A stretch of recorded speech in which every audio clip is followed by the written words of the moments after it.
Hey guys, and welcome to another episode. On today's episode, I'm going to introduce you into my newest piece of old equipment, and probably the piece I've been most excited about in a long time. But this super cool mid-80s Kubota F-Series kind of front mount mower. This is, I guess, kind of your commercial mower before modern zero turns existed. It is technically a zero turn because it's rear steer, but this thing is just so cool. Rear steer, four-wheel drive, 60-inch mower deck on it. It's built like an absolute tank. I'm just absolutely thrilled with this. So basically today I'm just going to give it a full service, do a basic overview of it, and then maybe at the end of the episode I'll put it to work for the first time. I bought this in the fall, so I haven't really touched it. I just kind of had it on the other side of the shop, and I've just been slowly pushing it around all winter until it ended up here right in front of the wood stove. So I guess it ended up with the best seat in the house. But with that, let's get to it. So this thing has been not running 6 months, so I did put it on the battery tender, but the voltage is pretty low, so we'll see what this does, if it's actually going to start. But yeah, here's more or less what you get with it.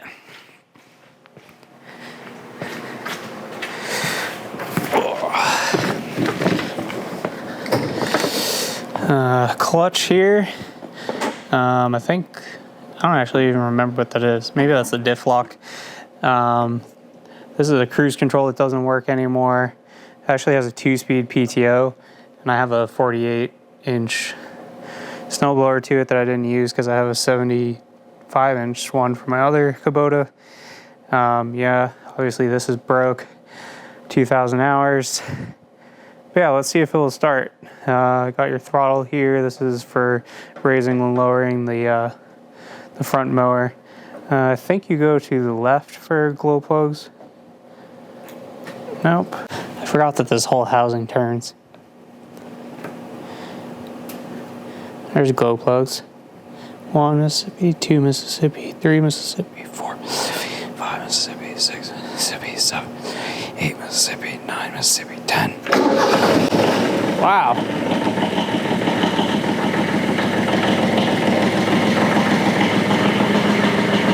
I'm actually surprised.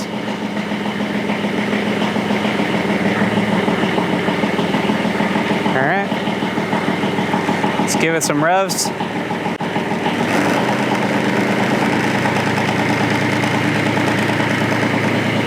I guess I'll go ahead and raise the front.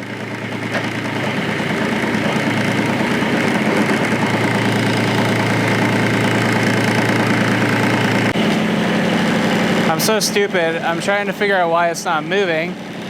Well, here's your 2-wheel drive, 4-wheel drive selector.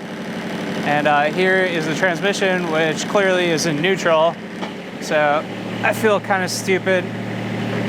Which makes perfect sense because I was pushing it around all winter. All right, let's see if this works now. Yep.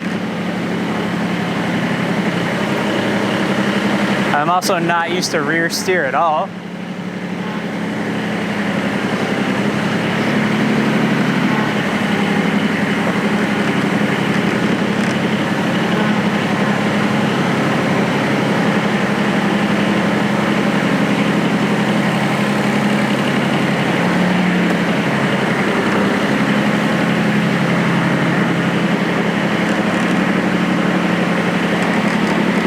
That's as good of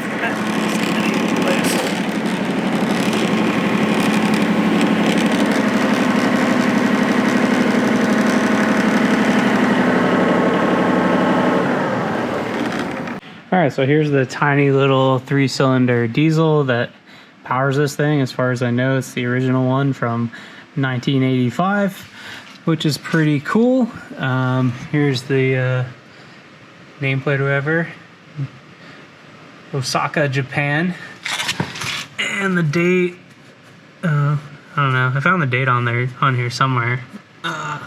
Pretty sure it was 1985. That's what I remember. But anyways, so I guess the first service I'll do is I'll go ahead and start with the engine oil now that the engine oil is slightly warm based on how long it took me to figure out that it was in neutral just to move it here. So yeah, go ahead and I guess I'll start there. Give it a quick look over. Looks like something's leaking back here.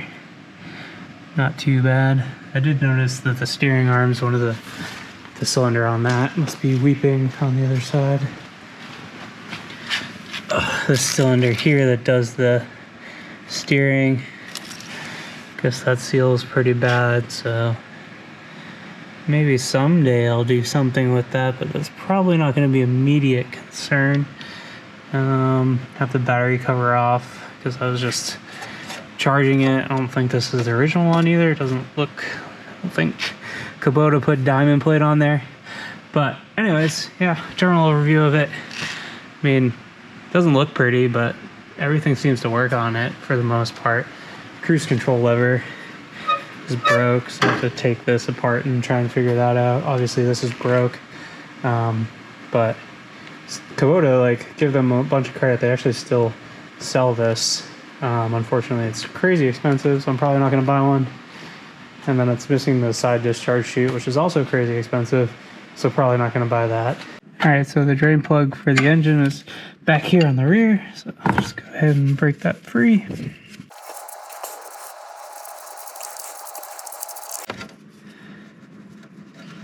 It looks like it was definitely ready to do that. This 10W30 is so thick, so I guess I'll give this a decent amount of time to drain. Doesn't look like there's any metal flakes in it though, so that's good. So another day and another trip to the Kubota dealer. I think we're in business.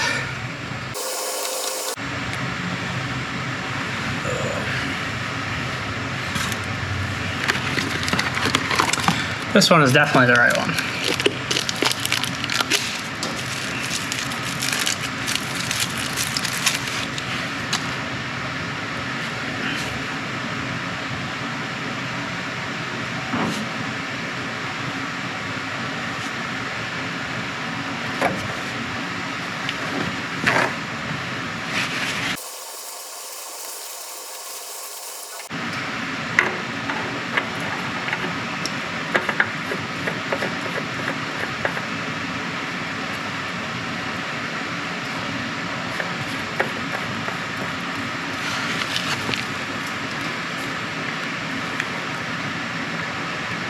All right, so apparently this takes 3.1 liters or 3.3 quarts. So we'll go ahead, fill it up with some Rotella T6 1030.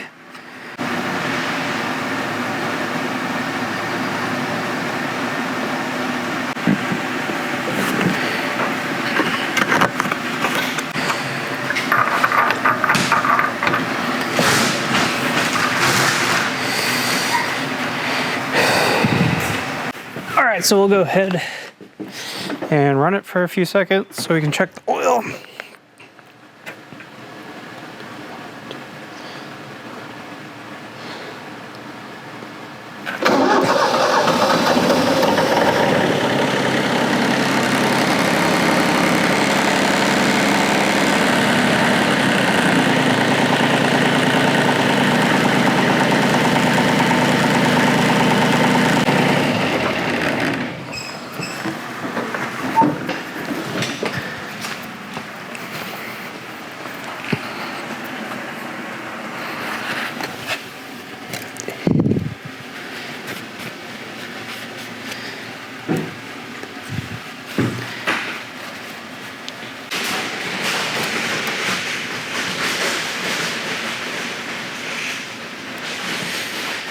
Absolutely perfect.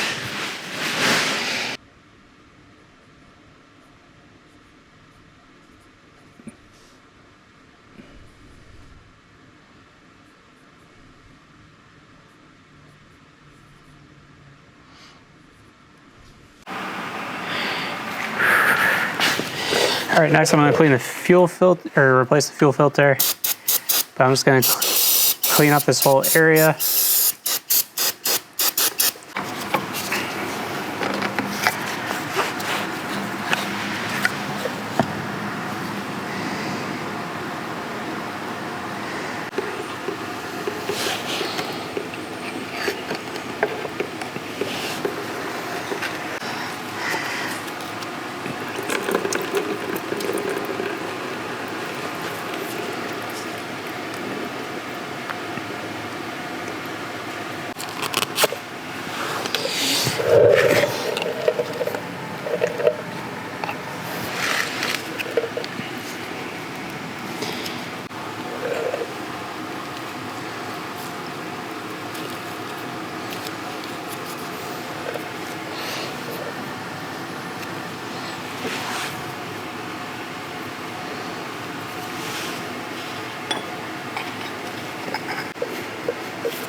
don't know why that was so difficult to get, but I don't want to put too much torque on it, but just a little bit snug on the gasket. All right, now I'm going to go ahead and vent the fuel system. So for this, we're going to open the isolation valve for the filter again, and then this is the air vent plug here, so back that out. Then you're going to start it and run it. I think it said 30 seconds in the manual, but basically until you get fuel coming out of there.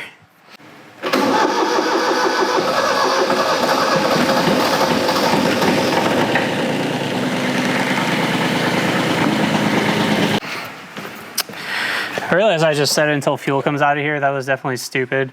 It's actually, this is just opening up this fuel bleed off, and that's just returning it to the tank. So as you're bleeding the fuel, it's just bleeding itself back to the tank. And it took longer to start, obviously, because there's air in here, even though I tried to fill it up. But that's the fuel system bled. All right, so now I'm going to change the oil on the rear axle case. So I'll remove the fill plug.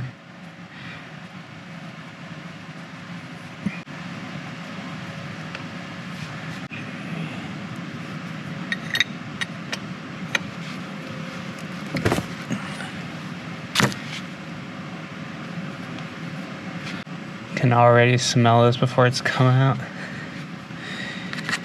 Nasty gear oil. And there's one more drain.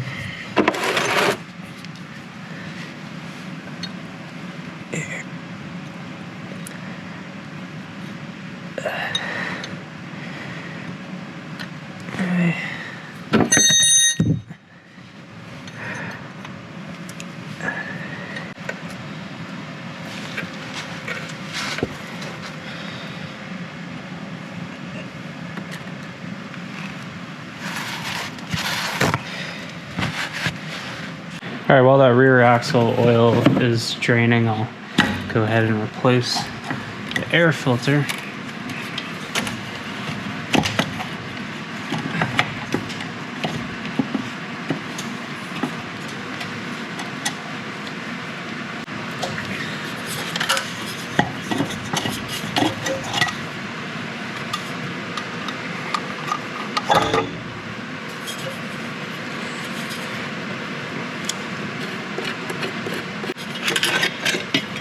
Yeah, I would definitely say that's ready to be replaced.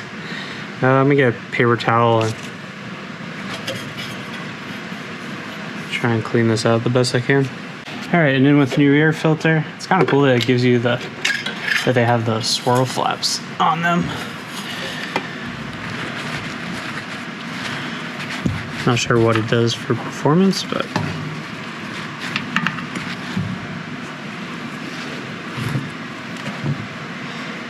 and it came with a new washer and gasket for this. Here.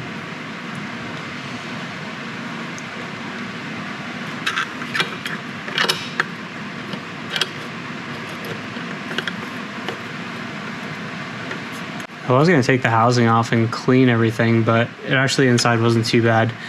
And these hose clamps have been on here for so long, I just couldn't get them off. I felt like it was going to do more harm than good trying to get them off.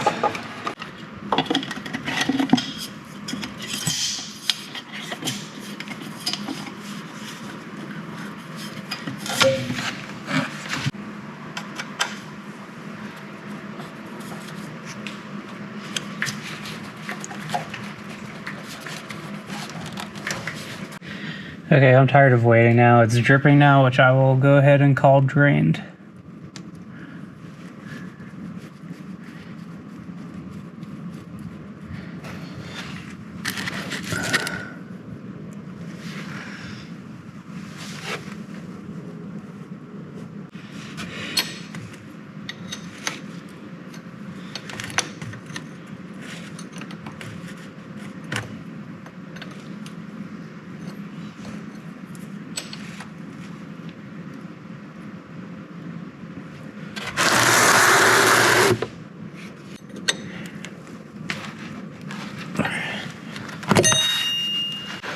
And these axle cases take 1.5 liters. of your favorite gear oil. I just had the realization is because I'm not using the snowblower on this, I'm probably never actually going to use the 4-wheel drive unless I get stuck in mowing, which I can't see that ever occurring. So maybe this is all for naught, but here we are.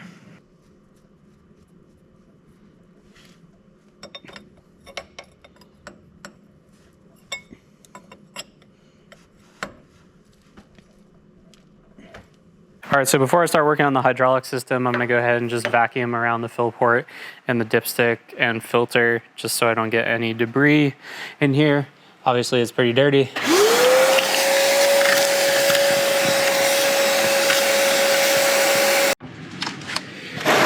All right, I'm now gonna drain the hydraulic system, which has one big drain here, and then one on each axle.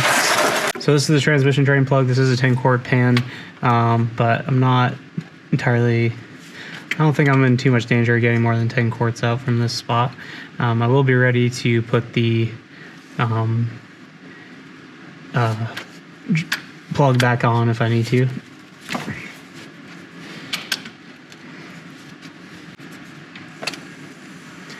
Oh my god, this oil looks brand new. I'm not sure why I'm doing this.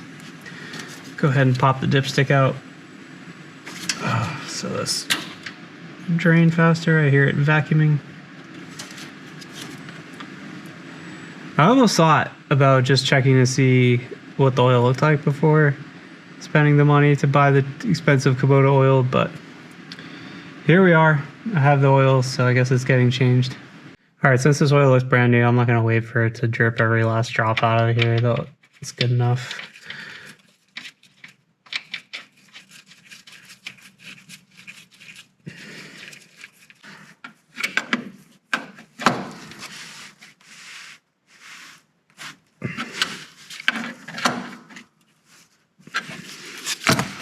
All right, now I'm gonna do the 2 axle cases, which I guess I need a shorter wrench for.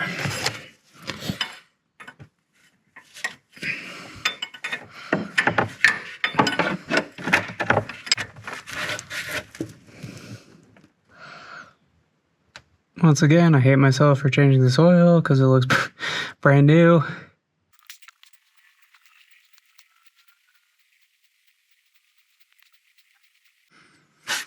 Alright, same thing as before. I'm not gonna be a stickler about waiting until it stops completely dripping, which is actually what I normally do, but this oil looks plenty fine.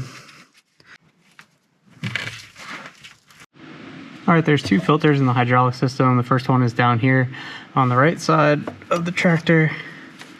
Hey, and someone actually put this on with the appropriate torque. I'm not sure which one's which. I think this, I can't remember if this is the hydraulic system or the HST. But anyways, one's here and then one's on the top where I vacuumed out before. Great. All right, here's a replacement filter going on. This one's made in Japan and it came saran wrapped, almost like my factory Toyota filters do. I don't know why I'm always so fascinated where parts come from, but it's just interesting to see where they come from and then the quality differences.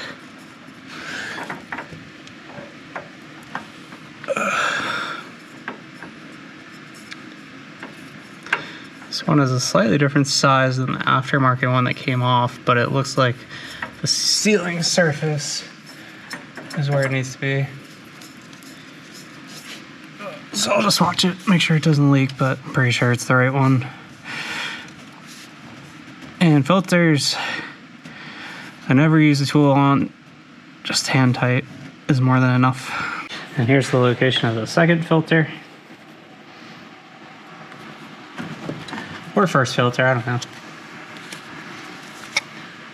Interesting is that this one, this aftermarket filter, looks perhaps slightly longer than the Kubota one, and it's dented here where the bolt for the seat hit it. Here's the replacement one, made in Japan, according to the box.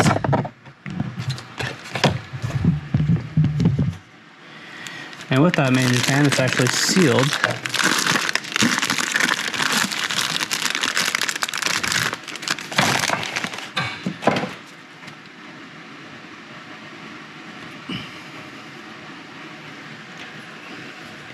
lubricate the O-ring. I'm just gonna get a paper towel and wipe down the gasket surface. Slight nick in there, but I don't think it's gonna.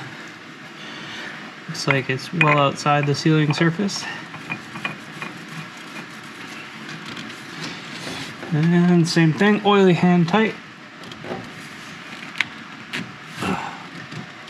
It's more than enough.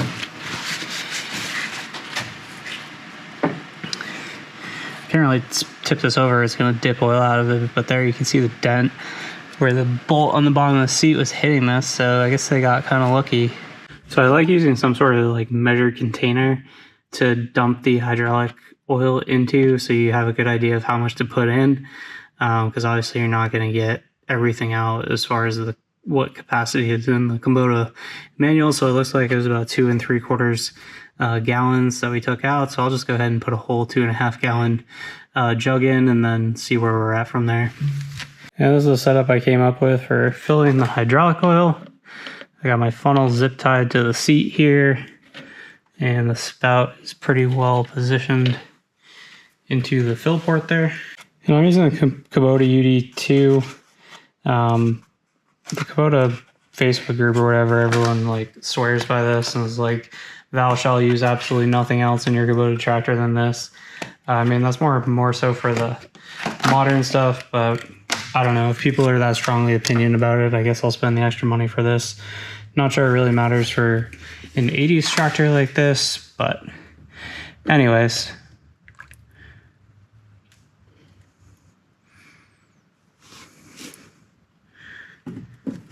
And we're not really flowing for some reason. My other funnels are so small, it's gonna take 3 years to fill this. But this isn't working. All right, plan B. This funnel's pretty small though, so this is just gonna take forever.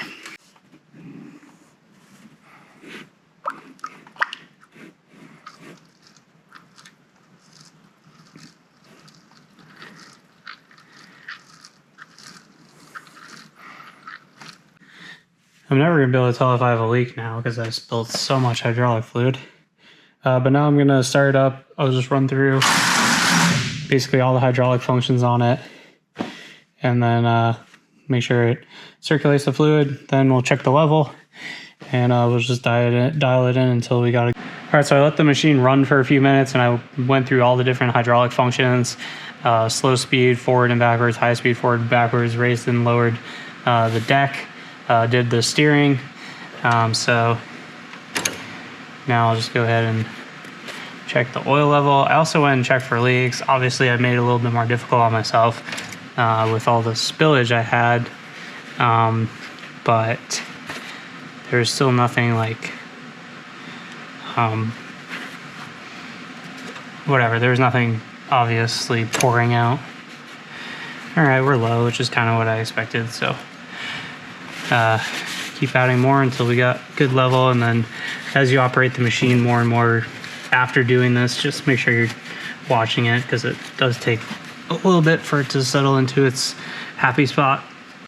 So it ended up being exactly what I took out to get it mid position on the dipstick. So that method of measuring what you take out actually works pretty well. If you don't have one of those big 5-gallon bucket containers, you can go get like the cheap paint mixing buckets they sell at Home Depot or Lowe's. I've used those in the past too. So yeah, this job's pretty much done. Just like I said, make sure you watch it going forward, because you might have to add a little bit if you get a pocket of air that you finally bleed through. All right, so now I'm going to do a coolant flush. So just go ahead and open up the radiator cap. The radiator drain is right here, so I'm just going to open this up.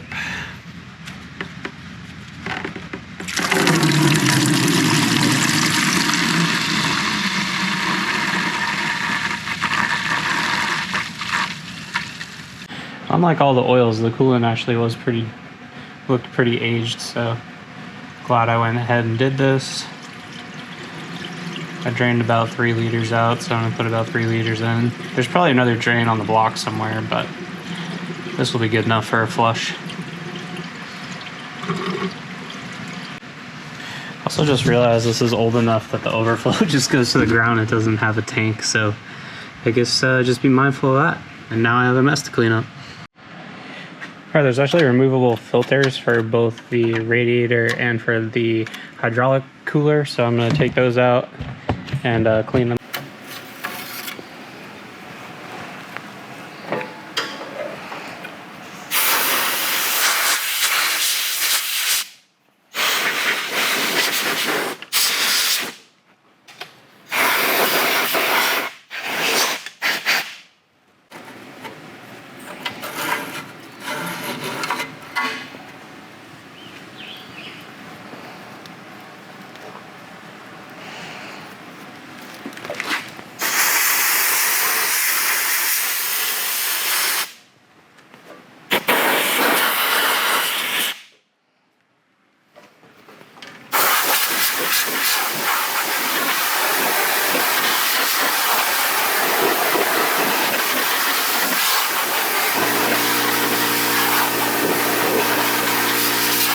All right, so next thing I wanted to check was the serpentine belt tension, and this is pretty loose.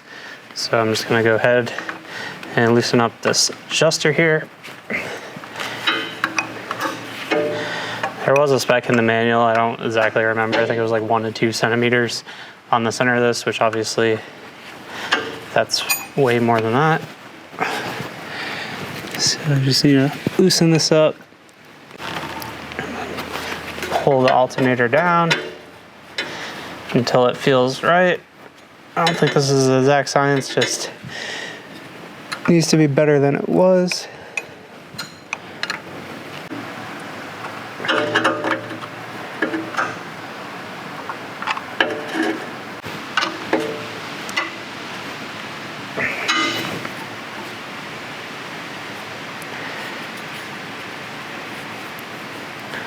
Probably perfect, on the edge of maybe slightly too tight, but I think it's probably fine. It's probably right at spec. Now moving on to fixing things that are actually wrong with it, not just servicing it. But I was kind of looking at this off camera, and I think I found a solution that's gonna work. This key, whatever this is called, ignition switch or whatever, is just threaded on.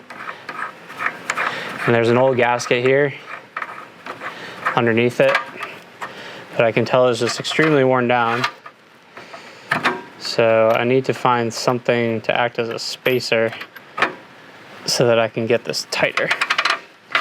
Thought this washer might work, but I need to find something bigger. All right, so I don't know if you can see this on camera, but there's this old kind of like metal, I guess it was rubber, that's just completely worn out, deformed or whatever. So I found this in my cheap like Chinese assorted O-ring kit. So I think if I put this over it, basically this is just acting like a spacer, because this collar is getting tightened down all the way and there's still space between the two sides, so that's what's allowing it to turn. So then every time you have to turn the tractor on, you have to use 2 hands to hold this and turn it, and it's just kind of a pain. So I did want to fix this, but I think this is actually going to work out.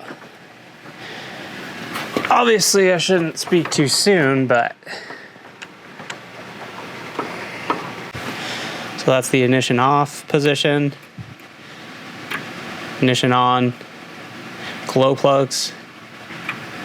Perfect. I love when a fix is that simple.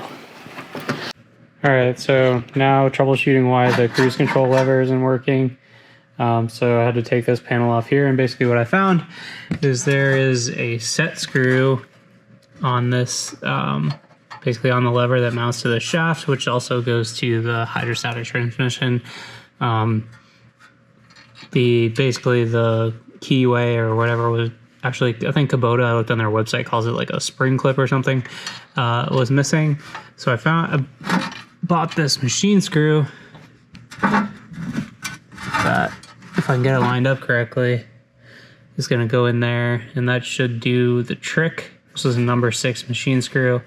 Kubota still makes this part, and it was pretty cheap, but by the time I paid shipping for it and waited for it, it was easier just to buy this cheap screw at the hardware store, and pretty sure it will work just as well. It was kind of a pain to get the nuts started on here. I'm just gonna go ahead and put a dab of blue Loctite on here because this is definitely gonna vibrate a lot. So as it turns out, a number 6 machine screw operated about 10 times, but apparently it wasn't strong enough. Number 8 machine screw fits in there just barely. So hopefully this will do the trick. I mean, it definitely does what it's supposed to do now. Yeah. Now, these rear tires are so badly dry rotted, I'm gonna attempt to change them myself. Admittedly, I have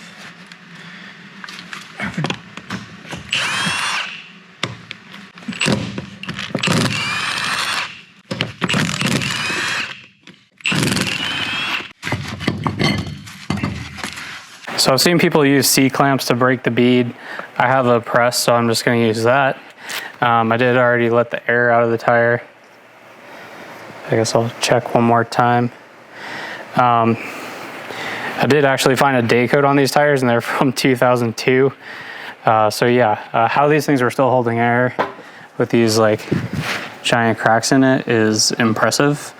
I'm actually kind of surprised they didn't blow up when I put air in them after the winter. But anyways,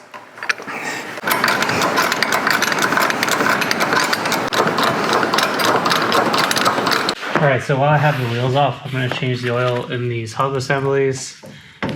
I couldn't get this fill port out while the tires are on. I honestly don't know what these are called. Portal axles, planetary gears, hubs. But regardless, they have a ½ liter of oil in them. Probably again completely unnecessary because the axle case itself, the oil is really clear, but it doesn't smell particularly good, so it might be old.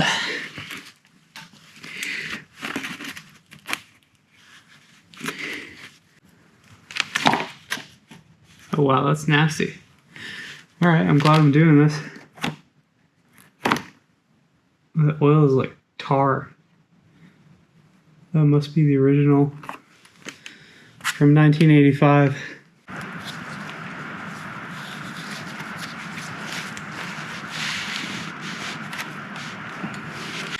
And I have exactly a ½ liter left in this bottle, which is what it takes. So just drain the whole bottle in there. So here's the new tires. I will admit I failed at getting them mounted myself. I had to take them somewhere. I pretty much tried everything I could with my press and I never could break the bead. I had the two sidewalls pretty much touching each other.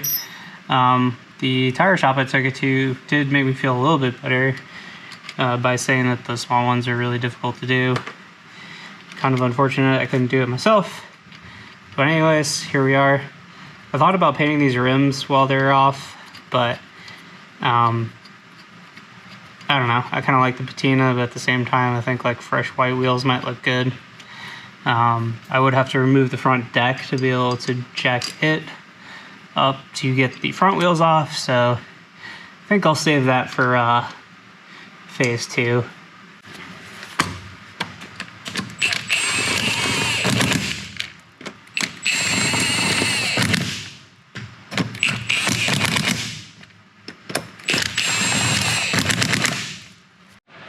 So these F-Series do make it super easy to get to the blades, just being able to use the hydraulics to lift the deck up.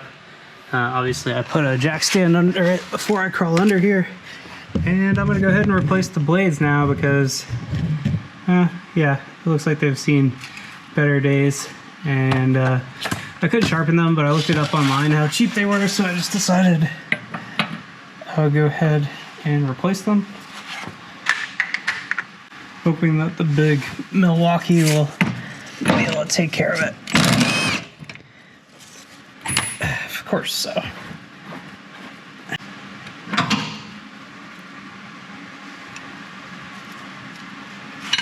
Alright, grab the new blades. Alright, so before I put the new blade on, I'm just going to put a dab of grease on these splines. Looks like this did have a gasket at one point, but it's dry rotted. long ago. New blade. And that there.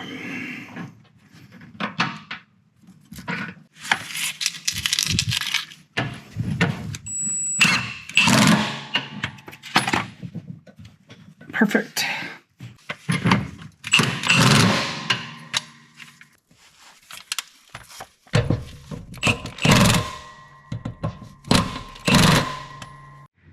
They definitely got every bit of life out of these blades, so I'm glad I went ahead and ordered some new ones. All right, now it's time for probably the least sexy part of working on machinery, is going around and greasing all the different grease points. I'm not going to show everything.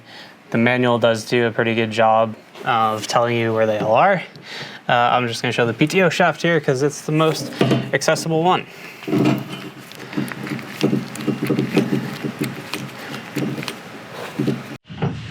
While I had the deck up in the air, I realized that I missed these Xerx fittings here. So that concludes servicing every serviceable item on this mower. Every fluid and filter has been changed. I think I found every Xerx fitting to grease. I fixed everything that I previously knew that was wrong with it. I might have found a few other things while I was working on it, but that is a project for another day, and a story, or I guess I'll mention at the end of the video the few little things I found when I got further into it. But without further ado, now let's see how this thing actually performs.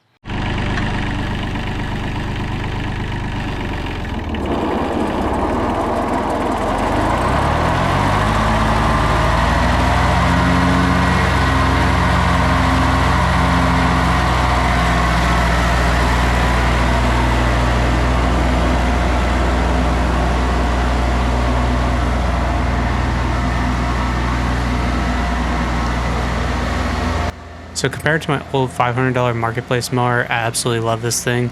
I'll admit I ended up spending about that much just in parts to restore it, but it's totally worth it. The power on this thing is insane. The 16-inch deck just powers through thick, wet grass without ever bogging down.